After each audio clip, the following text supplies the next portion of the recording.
നിങ്ങൾക്ക് ഓർമ്മയുണ്ടോ ആശമാരുടെ സമരം നടന്നത് തിരുവനന്തപുരത്ത്? ഓർമ്മയുണ്ടോ നിങ്ങൾക്ക്? മുട്ടുകുത്തി നിന്ന് സമരം ചെയ്തു, മുടിമുറിച്ച് സമരം ചെയ്തു, തലമുണ്ഡനം ചെയ്ത് സമരം ചെയ്തു, മരിച്ചതുപോലെ കിടന്ന് സമരം ചെയ്തു. ഒടുവിൽ ആ സമരം അവസാനിക്കുന്നതിന്റെ തൊട്ടു തലേ ദിവസം മുദ്രാവാക്യം വിളിച്ച് നടന്നു നീങ്ങിയ ആശാരിൽപ്പെട്ട ഒരു സ്ത്രീയുടെ നെഞ്ചിനു നേരെ ഈ കേരളത്തിലെ പോലീസിന്റെ വാൻ വന്ന് നിൽക്കുന്നത് കണ്ടോ നിങ്ങൾ? ഓർമ്മയിൽ മറന്നു പോകരുതേ. ഇയാൾ ഇനിയും ചിലപ്പോൾ 200 രൂപ പെൻഷൻ കൂട്ടിത്തരും.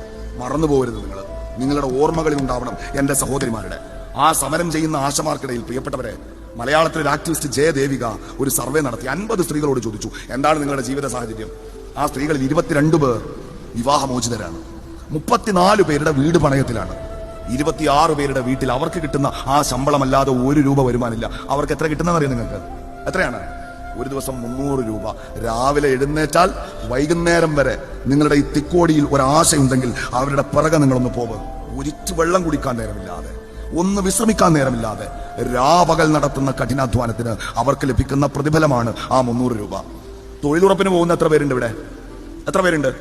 കുറെ ആളുണ്ടാവില്ല. എത്ര കിട്ടും? എത്രയാണ് തൊഴിലുറപ്പിന്റെ കൂലി? 463. റൗണ്ടാക്കിക്കോ, 500 ആക്കാം. എന്നാൽ ഇപ്പൊ കേരളത്തിൽ ഏറ്റവും കൂടുതൽ ശമ്പളം കിട്ടുന്ന സ്ഥലം എവിടെയാണെന്നറിയാം നിങ്ങൾക്ക്? എവിടെയാണെന്നറിയാം? 10 മടങ്ങ് വർധനവാണ്. സ്കിൽഡ് ലേബർമാർ, അവർക്ക് നേരത്തെ ഉണ്ടായിരുന്നത് 120 രൂപ. സെമി സ്കിൽഡ് ലേബർമാർ, അവർക്ക് നേരത്തെ ഉണ്ടായിരുന്നത് 87 രൂപ. അൺസ്കിൽഡ് ലേബർമാർ, അവർക്ക് നേരത്തെ ഉണ്ടായിരുന്നത് 63 രൂപ. സ്കിൽഡുകാർക്ക് ഇപ്പോൾ 630 കിട്ടും, സെമി സ്കിൽഡുകാർക്ക് 570 കിട്ടും, അൺസ്കിൽഡുകാർക്ക് 520 കിട്ടും. മാസ ശമ്പളം 10,000 രൂപ മുടങ്ങാതെ കിട്ടും. ഫുഡ് ആൻഡ് അക്കോമഡേഷൻ നേരത്തെ അവിടെ ഫ്രീ ആണ്. സ്ഥലം ഏതാണെന്നറിയോ നിങ്ങൾക്ക്? യെസ്, ജയിലാണ് പ്രിയപ്പെട്ടവർ. എന്തിനാണെന്നറിയോ?